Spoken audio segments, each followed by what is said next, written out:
नमस्कार। विट्ठल भाई Patel inter college Sirathu Kaushambi की ऑनलाइन क्लास में सभी छात्र छात्राओं का स्वागत है। कल की क्लास में हमने कल की क्लास में क्या पढ़ा था भाई? कल की क्लास में हम वैद्युत चालन 12वीं में क्या है आपका वैद्युत चालन 5वां चैप्टर चल रहा है वैद्युत चालन। और इसमें हमने क्या पढ़ा था? इसमें देखो सारी चीजें लगभग पढ़ चुके हैं। आपका सबसे पहले वैद्युत धारा पढ़े हैं, माध्य मुक्त पथ पढ़े हैं, श्रांति काल पढ़े हैं, फिर अनुगमन वेग पढ़े हैं। अनुगमन वेग और वैद्युत धारा में संबंध बताया गया था, फिर धारा घनत्व बताया गया था, धारा घनत्व और अनुगमन वेग में संबंध बताया गया था, गतिशीलता की परिभाषा बताई गई थी। और कल की ही क्लास में अभी हमने क्या बताया था? कल की क्लास में ओम का नियम बताया था। तो जो भी हमारा भाई वीडियो देख रहे हैं आप क्रम से देखिए, ऐसा नहीं है कि सीधा आप 12वां या 14वां पारी उठा के देखना शुरू कर दें। आप क्रम से देखिए। यहां से चौथा चैप्टर हमने बताया था, चौथा चैप्टर इसी वर्ष शुरुआत किए हैं। बाकी आप जब प्ले लिस्ट में जाएंगे, प्ले लिस्ट में भौतिक विज्ञान का एक अलग हमारा बना हुआ है, पिछले साल का है, तो उसमें 1 से लगा के 4 चैप्टर तक, 1 से लगा के 3 चैप्टर तक उसमें बने हुए हैं, उसमें वीडियो रखे हुए हैं। और जो चौथा चैप्टर है, चौथा चैप्टर से हमने यहां पर शुरुआत किया था, तो प्ले लिस्ट में ही है। जो नई प्ले लिस्ट बनी है उसमें चौथा चैप्टर से है, और जो पुरानी प्ले लिस्ट हमारी फिजिक्स की पर्सनली रखी हुई है तो उसमें 1 से लगा के 3 चैप्टर वहां पर रखा हुआ है। तो पूरा क्लियर कीजिए, पूरे पार्ट क्लियर कीजिए, तब आके ये वाला टॉपिक, ये चैप्टर समझ में आएगा आपको। तो आज आज के टॉपिक में भाई, आज की क्लास में हम क्या पढ़ाएंगे? आज की क्लास में बताया जाएगा आपको अनुगमन वेग के आधार पर ओम के नियम की व्युत्पत्ति। ये आपके काफी महत्वपूर्ण है, ये बोर्ड परीक्षा में हर सन में आता है, हर साल आता है, तो इसको बिल्कुल ध्यान से समझ लीजिएगा। 12वीं वाले बिल्कुल ध्यान से समझेंगे भाई, क्योंकि 12वीं वाले बिल्कुल लापरवाही ना करें। ये डेरिवेशन हर साल आता है, मान लीजिए। तो ये अनुगमन वेग के आधार पर इस चैप्टर का सबसे महत्वपूर्ण डेरिवेशन है ये आपका अनुगमन वेग के आधार पर ओम के नियम की व्युत्पत्ति। तो चलिए देखते हैं यहां से ओम के नियम की व्युत्पत्ति। तो ओम का नियम में निकालना क्या होता है? ओम के नियम में कल बताए थे कि यदि किसी चालक की भौतिक अवस्थाओं में परिवर्तन ना हो रहा हो, यदि किसी चालक की भौतिक अवस्थाओं में परिवर्तन ना हो रहा हो, तो उसके सिरों के बीच लगाया गया विभवांतर तथा उसमें प्रवाहित धारा, तो उसमें लगाया गया विभवांतर तथा उसमें प्रवाहित धारा का अनुपात नियत होता है, अर्थात V/I बराबर क्या होता है? नियतांक होता है। तो ओम के नियम, अनुगमन वेग के आधार पर ओम का नियम निकालना है, मतलब V/I बराबर क्या निकालना है? ओम का नियम का मतलब V/I बराबर क्या निकालना है? नियतांक निकालना है। बिल्कुल समझ लीजिएगा भाई। यहां से अनुगमन वेग के आधार पर ओम के नियम की व्युत्पत्ति का मतलब V/I बराबर क्या निकालना है? हमें नियतांक निकालना है। तो चलिए देखते हैं यहां से हमारे पास बनेगी कंडीशन क्या। ध्यान से समझ लेंगे तो बड़े आराम से समझ में आ जाएगा आपको। तो यहां से हमारे पास इतना हो गया। सबसे पहले क्रम से चलेंगे भाई, आप बिल्कुल समझते चलिए, आपको बिल्कुल याद होता चलेगा डेरिवेशन। तो यहां से सबसे पहले लिखेंगे माना कि कोई एक चालक तार है, तार तो मानना पड़ेगा भाई। माना कि कोई एक चालक तार है जिसकी लंबाई L है, जिसकी लंबाई स्मॉल l है, वह परिच्छेद क्षेत्रफल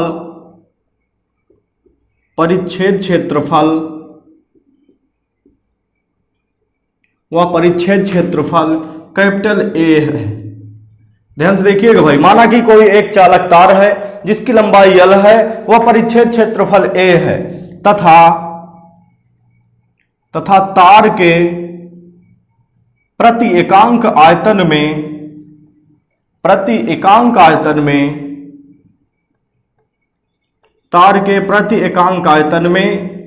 इलेक्ट्रॉनों की संख्या, मुक्त इलेक्ट्रॉनों की संख्या, तार के प्रति एकांक आयतन में मुक्त इलेक्ट्रॉनों की संख्या n है। ध्यान से समझिएगा भाई। यहां से सबसे पहले क्या मानेंगे? माना कि कोई एक चालक तार है ये हमने क्या मान लिया, ये तार है, मान लीजिए ये तार मान लिया। माना कि कोई एक चालक तार है जिसकी लंबाई क्या है, जिसकी लंबाई l है, वह परिच्छेद क्षेत्रफल, परिच्छेद का मतलब ये वाला, ये जो पोर्शन दिख रहा है आपका, ये क्षेत्रफल परिच्छेद क्षेत्रफल a है, तथा तार के प्रति एकांक आयतन में, कहने का मतलब 1 मीटर क्यूब आयतन में, प्रति एकांक आयतन में मुक्त इलेक्ट्रॉनों की संख्या n है, तथा इनका अनुगमन वेग vd है, इनका अनुगमन वेग vd है। बिल्कुल ध्यान से समझेंगे तो बड़े आराम से डेरिवेशन समझ में आ जाएगा। इनका अनुगमन वेग vd है, तब तार में प्रवाहित धारा, तार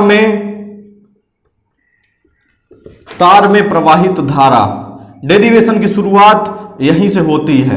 बिल्कुल भाई, आप डेरिवेशन की शुरुआत जो है पकड़ लिया करें। कुछ लोग ऐसे होते हैं भाई, परीक्षा में जैसे जो है चले गए और डेरिवेशन तो आप घर से याद करके गए, लेकिन डेरिवेशन का शुरुआत ही भूल गया तो आपको फिर अंत तो पता ही नहीं होगा। तो डेरिवेशन की शुरुआत कहां से होगी, एक शुरुआत होगी भाई, एक जो है बताया गया था अनुगमन वेग और वैद्युत धारा में संबंध।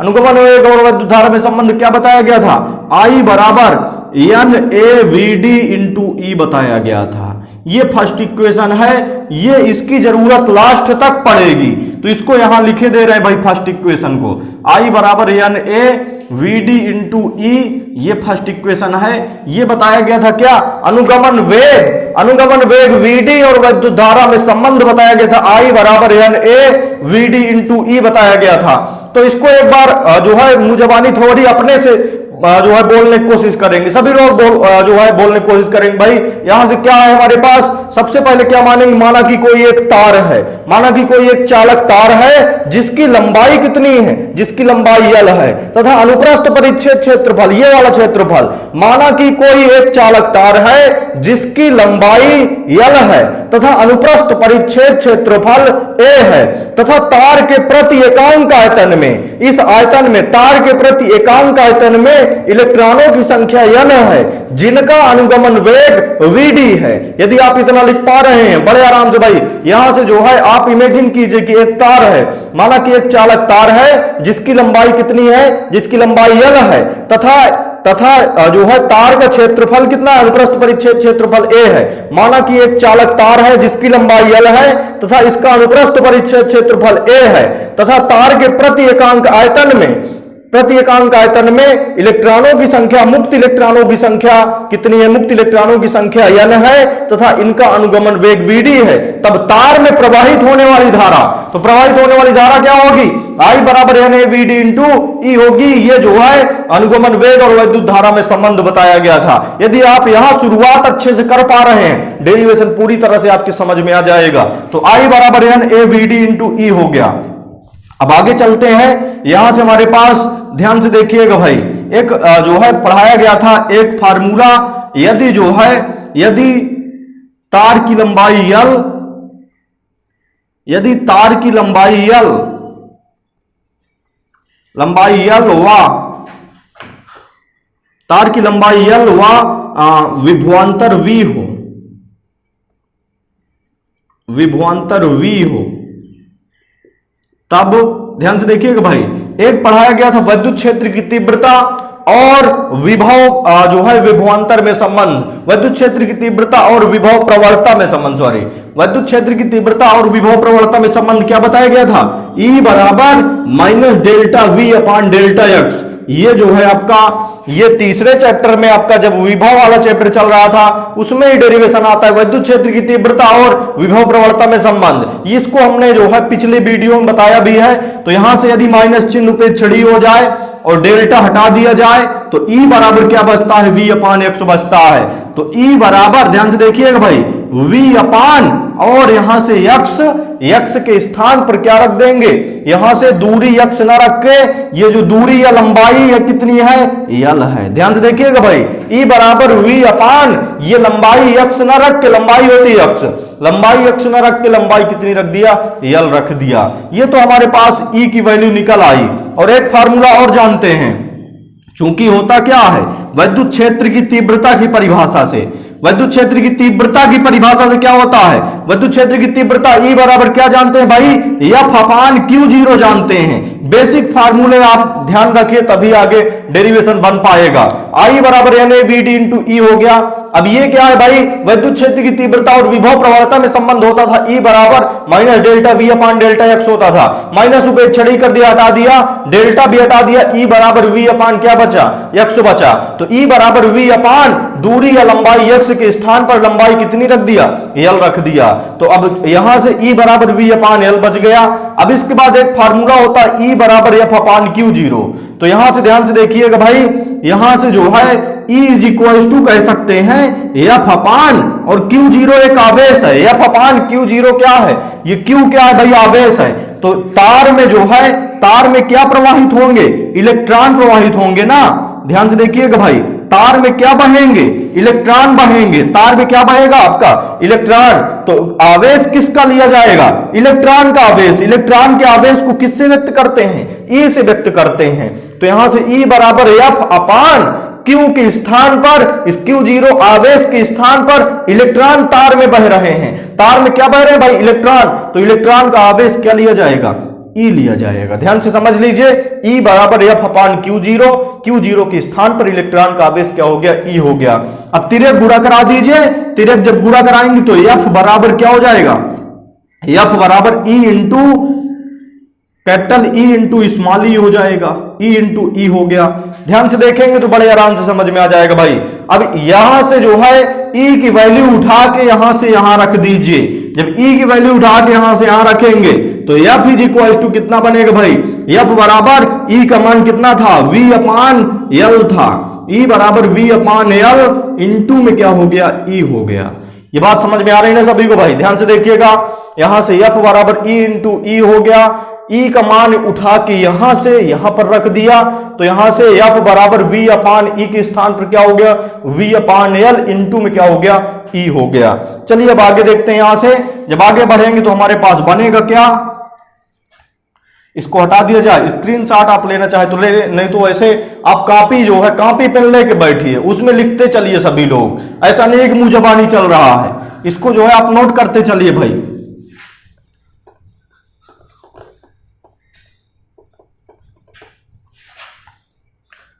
F बराबर आ गए हमारे पास क्या, F बराबर V अपान L इंटू में क्या आ गया, E आ गया। अब यहां से जो है न्यूटन के गति के द्वितीय नियम से, न्यूटन के द्वितीय नियमानुसार, न्यूटन के द्वितीय नियमानुसार, द्वितीय नियम से, न्यूटन के गति के द्वितीय नियम से क्या होता है भाई, F बराबर हमारे पास ये बेसिक सा फार्मूला पढ़ते आ रहे हैं 11वीं से। F बराबर क्या होता है, ma होता है। अब यहां से ध्यान से देखिएगा भाई, A क्या है, त्वरण है, m क्या है, द्रव्यमान है, F क्या है, बल है। तो यहां से जो है यदि त्वरण निकालना है तो A को A गुणे में, m गुणे में है। यदि त्वरण निकालना है तो m क्या है, गुणे में है, इसको इधर ले आए तो किस में हो जाएगा, भाग में हो जाएगा। तो F अपान, इस m को इधर ले आइए, F अपान m बराबर इधर क्या बचा, A बचा। यह कह सकते हैं A इज इक्वल टू कितना हो जाएगा भाई, A बराबर F अपान m है। तो A बराबर F के स्थान पर कितना है, EV अपान कितना है, L हो गया। ध्यान से देखिएगा भाई, A is equal to F upon m, तो F के स्थान पर क्या है, EV अपान L हो गया। और बटे में ही कितना है, बटे में m है। ध्यान से देखिएगा भाई, यहां से A बराबर F अपान m, F के स्थान पर कितना है, इस F के स्थान पर क्या वैल्यू रखना है, यहां से रख दीजिए। F के स्थान पर क्या रखना है, EV अपान L, तो EV अपान L, और बटे में m था तो बटे में m उसी प्रकार हो गया। तो EV अपान कितना बन गया, A बराबर EV अपान और m L हो गया, तो m L हो गया। अब इसके बाद जो है ये A की वैल्यू निकली है, ध्यान से देखते रहेंगे तो डेरिवेशन समझ में आता रहेगा। A बराबर EV अपान ml हो गया। तो अब इसके बाद जब आगे बढ़ेंगे तो हमारे पास बनेगा क्या, चूंकि हम जानते क्या है भाई, चूंकि त्वरण की परिभाषा से क्या होता है, त्वरण की परिभाषा से त्वरण बराबर वेग परिवर्तन डेल्टा V अपान में डेल्टा T होता है। ध्यान से देखेंगे तो बड़े आराम समझ में आ जाएगा भाई। त्वरण बराबर क्या होता है, वेग परिवर्तन की दर को त्वरण कहते हैं। त्वरण का फार्मूला सभी को याद है ना, त्वरण बराबर वेग परिवर्तन बटे समय अंतराल। त्वरण बराबर होता क्या है, वेग परिवर्तन बटे समय अंतराल। तो त्वरण बराबर वेग परिवर्तन delta V upon delta T, समय अंतराल डेल्टा टी हो गया। अब यहां से ये जो वेग है, वेग परिवर्तन यदि हटा दें, सभी ध्यान देंगे भाई, त्वरण बराबर परिवर्तन हमने हटा दिया, वेग में भी परिवर्तन हटा दिया, समय में भी परिवर्तन हटा दिया, तो ये जो वेग है, यहां पर वेग किसके वेग की बात हो रही है, अनुगमन वेग। इस जो है अनुगमन वेग, किस वेग की बात होती है भाई, यहां पर इस कौन से वेग की बात होती है, अनुगमन वेग। तो इस वेग के स्थान पर जो नॉर्मली वेग है, नॉर्मली वेग न रख के हम क्या रखते हैं, अनुगमन वेग रखते हैं। ए बराबर वेग के स्थान पर क्या रखते हैं भाई, हम अनुगमन वेग वीडी रखते हैं, बटे जो समय है हमने श्रांति काल बताया था। श्रांति काल एक्चुअली में क्या होता है भाई, टाइम ही होता है, समय होता है। और ये किस प्रकार का समय होता है, हमने बताया था, जब तार में मुक्त इलेक्ट्रॉन चलते हैं तो एक दूसरे से टकराते हुए चलते हैं, तो दो टक्करों के बीच, मुक्त इलेक्ट्रॉन का किन्हीं दो टक्करों के बीच लगे औसत समय अंतराल को, तो ये जो है समय अंतराल ही क्या कहलाता है, श्रांति काल कहलाता है। श्रांति काल की परिभाषा यदि बढ़िया क्लियर करना है तो पिछला वीडियो देखेंगे तो आराम से समझ में आ जाएगा। तो ये जो त्वरण था, त्वरण बराबर वेग परिवर्तन बटे क्या था, समय था। ये त्वरण बराबर वेग परिवर्तन बटे समय अंतराल, परिवर्तन या डेल्टा हमने हटा दिया, तो वेग, किस वेग की बात हो रही है, अनुगमन वेग, इसलिए वेग v के स्थान पर vd हो गया, बटे इस समय के स्थान पर कौन सा समय लिया जाएगा, श्रांति काल वाला समय लिया जाएगा। तो यहां से श्रांति काल को किससे व्यक्त करते हैं, टाउ से व्यक्त करते हैं। तो ए बराबर, ये वही है लिखा हुआ, त्वरण बराबर वेग परिवर्तन बटे समय है, तो वेग परिवर्तन हटा दिया, तो वेग कौन सा होगा, अनुगमन वेग, बटे समय कौन सा होगा, श्रांति काल वाला समय हो जाएगा। तो ये हमारे पास क्या बन गया भाई, चूंकि ए बराबर वीडी अपान टाउ होगा, तो यहां से हमारे पास तिर्यक गुणा करा दीजिए भाई, तो वीडी इज इक्वल टू कितना बनेगा, वीडी बराबर क्या बनेगा, तिर्यक गुणा से ए इंटू क्या बनेगा, टाउ बनेगा। वीडी बराबर क्या बनेगा, ए इंटू टाउ। अब ध्यान से देखिएगा भाई, ये ए की वैल्यू दिख रही है आपको, ये जो है ए की वैल्यू दिख रही है, सभी लोग ध्यान से देखेंगे। यहां से वीडी इज इक्वल टू आपका बनेगा क्या, वीडी बराबर ए की वैल्यू रख दीजिए, ए की वैल्यू, ए का मान उठा के यहां पर रखिए, तो ए का मान जब रखेंगे तो ए का मान क्या है, ईवी अपान एमएल। ध्यान से देखेंगे भाई, वीडी बराबर यहां से क्या हो जाएगा, ए की वैल्यू है ईवी अपान एमएल, इनटू में क्या है, टाउ है, तो इनटू में टाउ रख दिया। जो है डेरिवेशन यहां तक भी कभी कभार पूछता है, किस नाम से पूछता है, ध्यान से देखिएगा, यहां तक भी आपको करने के लिए आता है डेरिवेशन। किस नाम से पूछता है कि अनुगमन वेग को क्या कहते हैं, वीडी, अनुगमन वेग और श्रांति काल में संबंध बताइए। 2-3 सन में आया है भाई, 2-3 सन में। तो यदि आपको केवल इतना आता है तो बस यहीं तक डेरिवेशन करेंगे। अनुगमन वेग वीडी और श्रांति काल टाउ में संबंध कितना होता है, वीडी बराबर ईवी अपान एमएल इंटू टाउ होता है। अगर क्वेश्चन यहीं तक आता है, ये भी क्वेश्चन क्या है, यहां तक क्या है, जो है ये उपर्युक्त समीकरण क्या व्यक्त करता है, उपर्युक्त समीकरण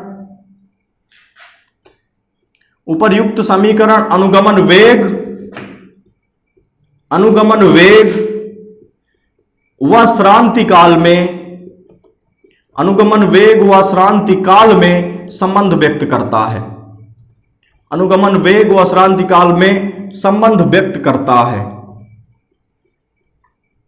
तो ये जो है, यदि आपसे डेरिवेशन पूछा जा रहा है क्या, अनुगमन वेग और श्रांति काल में संबंध बताइए, तो यहीं तक करना है। तो और जो है, अगर ये अनुगमन वेग के आधार पर ओम के नियम की भी उत्पत्ति करना है तो आगे अब बढ़ना है। तो चूंकि हम ओम के नियम की भी उत्पत्ति कर रहे हैं इसलिए आगे बढ़ेंगे। तो यहां से वीडी का मान समीकरण 1 में रखने पर ध्यान से देखिएगा भाई, तो वीडी का मान समीकरण 1 में कहां दिख रहा है, जो सबसे पहला इक्वेशन बनाया गया था। ये देखिए हमने बताया था इसकी जरूरत पड़ेगी अभी समीकरण 1 की। तो जो सबसे पहला इक्वेशन बताया गया था वो क्या था, समीकरण 1 था। तो वीडी का मान समीकरण 1 में रख दीजिए, तो बनेगा क्या यहां से भाई, आई बराबर एन ए और वीडी दिख रहा है, एन ए वीडी। तो वीडी के स्थान पर क्या रखना, ईवी अपान एमएल इंटू टाउ। तो वीडी के स्थान पर रख दीजिए, वीडी के स्थान पर क्या रखेंगे, ईवी अपान एमएल, और इनटू में क्या हो जाएगा, टाउ हो गया। तो ये वीडी हो गया, और इनटू में अभी क्या बचा है, इनटू में ई बचा है। तो आई बराबर बचा क्या, अंश अंश का गुणा करा लीजिए, तो एन ए उसी प्रकार एन ए हो गया, ध्यान से देखेंगे भाई, एन ए और ई गुणे ई कितना हो गया, ई स्क्वायर, एन ए ई स्क्वायर वी और टाउ हो गया। ध्यान से देख लीजिए, एन ए ई गुणे ई स्क्वायर और वी टाउ, बटे में क्या बचा, बटे में एमएल है। अब इसके बाद ध्यान से देखेंगे भाई, ये v किसमें है, गुणा में है, केवल v को इधर ले आइए, बराबर के इस पक्ष में ले आएंगे तो v गुणे में है, जब v बराबर के इस पार आएगा तो किसमें हो जाएगा, भाग में। तो यहां से ध्यान से देखेंगे भाई, यहां से जब हमारे पास बनेगा तो v को इधर लाना है केवल, तो i, और जब v इधर आएगा तो किसमें हो जाएगा, भाग में। तो i अपान v बराबर क्या हो गया, एन ए, और v इधर आ गया, एन ए क्या बचा, ई स्क्वायर, v तो इधर आ गया, कितना बचा, टाउ बचा, बटे में क्या बचा, एमएल बचा। तो यहां से इतना हो गया भाई। अब इसके बाद दोनों पक्षों का व्युत्क्रम करने पर, दोनों पक्षों का व्युत्क्रम करने पर, दोनों पक्षों का व्युत्क्रम, व्युत्क्रम करने पर, तो दोनों पक्षों का व्युत्क्रम, व्युत्क्रम में भिन्न पलट जाती है भाई, इधर का व्युत्क्रम भिन्न पलट जाएगी तो v अपान आई हो गया, इधर का व्युत्क्रम भिन्न पलट दीजिए तो एमएल अपान एन ए ई स्क्वायर इंटू टाउ हो गया। तो ये हमारे पास क्या हो गया भाई, ये ध्यान से देखिएगा। अब इसके बाद ये जो है उपर्युक्त समीकरण, ये जो समीकरण दिख रहा है, इसका ये बायां पक्ष हो गया, ये दायां पक्ष हो गया। बाएं पक्ष की जितनी राशियां हैं, यदि जो है, यदि पदार्थ की भौतिक अवस्था में परिवर्तन ना करें, भौतिक अवस्था में बताया था, भौतिक अवस्था कौन सी, जैसे लंबाई हो गई, द्रव्यमान हो गया, इसका क्षेत्रफल हो गया, और इसमें जो इलेक्ट्रॉन बह रहे हैं वो भी भौतिक अवस्था के अंतर्गत होंगे। तो यदि जो है, यदि पदार्थ की भौतिक अवस्था में परिवर्तन ना करे तो इस समीकरण के बाएं पक्ष की सभी राशियां नियत हो जाएंगी। द्रव्यमान है तार का, यदि तार हम नहीं बदल रहे तो तार का द्रव्यमान भी वही रहेगा। ऐसा नहीं है कि 5 किलोग्राम हम धारा बहाने लगे तो 7 किलोग्राम बढ़ जाए, ऐसा नहीं होगा। द्रव्यमान नियत होगा, लंबाई है तार की जितनी लंबाई वो भी नियत होगी, और इसमें जो इलेक्ट्रॉन बह रहे हैं वो भी नियत होगा, क्षेत्रफल है वो भी क्या होगा, नियत होगा। इलेक्ट्रॉन का जो आवेश है 1.6 × 10⁻19, ये तो बदलने वाला ही नहीं है। टाउ जो टक्करों का जो समय है वो भी क्या होगा भाई, नियत होगा। तो यहां से सीधा क्या लिखा जाएगा, यदि जो है पदार्थ की भौतिक अवस्था में परिवर्तन ना हो तो यहां से लिखेंगे यदि पदार्थ की भौतिक अवस्था में, पदार्थ की भौतिक अवस्था में, भौतिक अवस्था में परिवर्तन ना हो, भौतिक अवस्था में परिवर्तन ना हो, तब उपर्युक्त समीकरण की, उपर्युक्त समीकरण के दाएं पक्ष, उपर्युक्त समीकरण के दाएं पक्ष की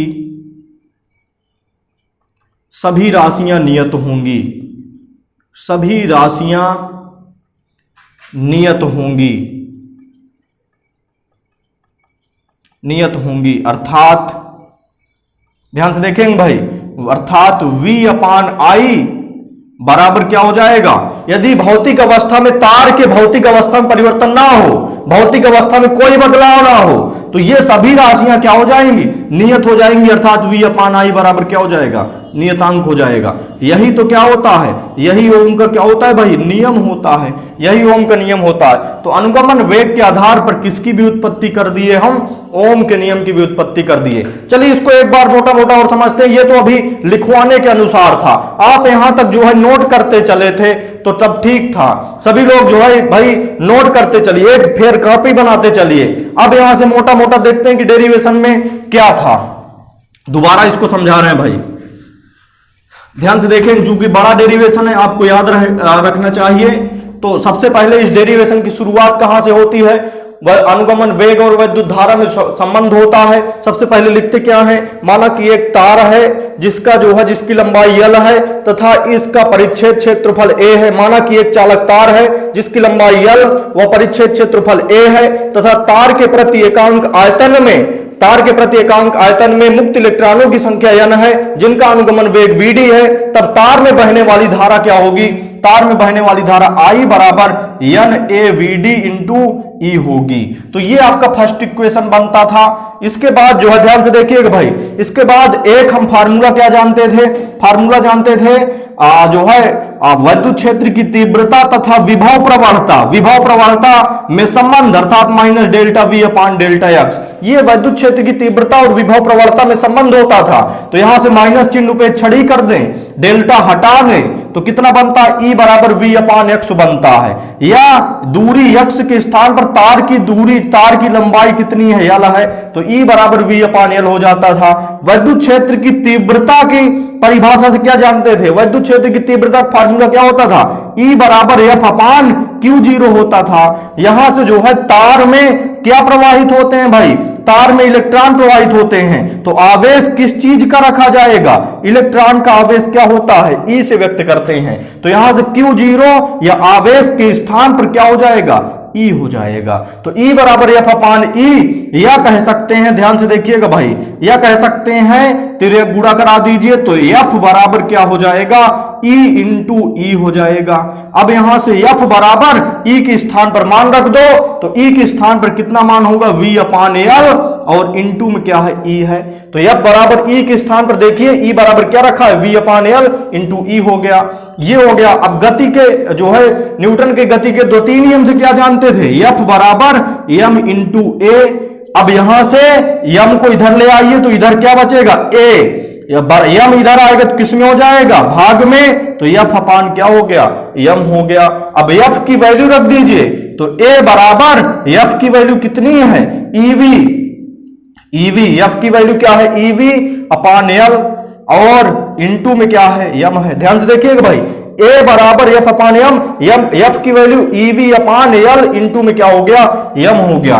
तो ये तो A की वैल्यू हो गई। अब यहां से त्वरण की परिभाषा से क्या जानते हैं भाई, त्वरण बराबर वेग परिवर्तन मतलब डेल्टा V बटे समय अंतराल मतलब डेल्टा T।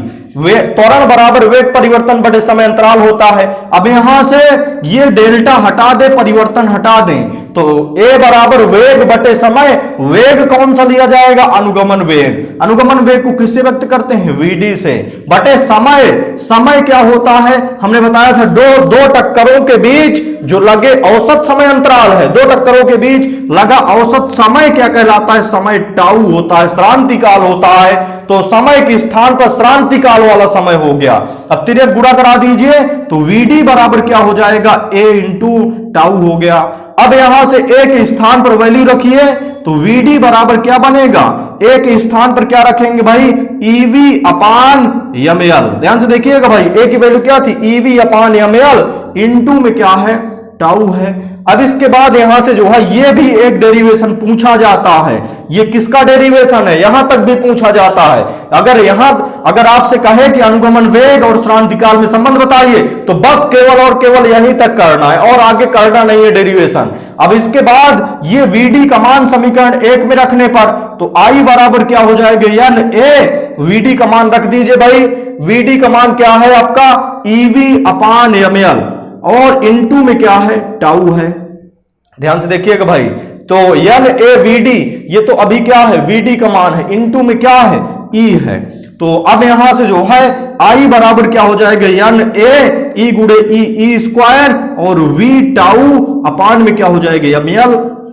अब यहां से V क्या है भाई, गुणे में है, इसको इधर ले आइए, ये गुणे में दिख रहा है V, इसको इधर ले आइए तो किस में हो जाएगा, ये आपका भाग में हो जाएगा।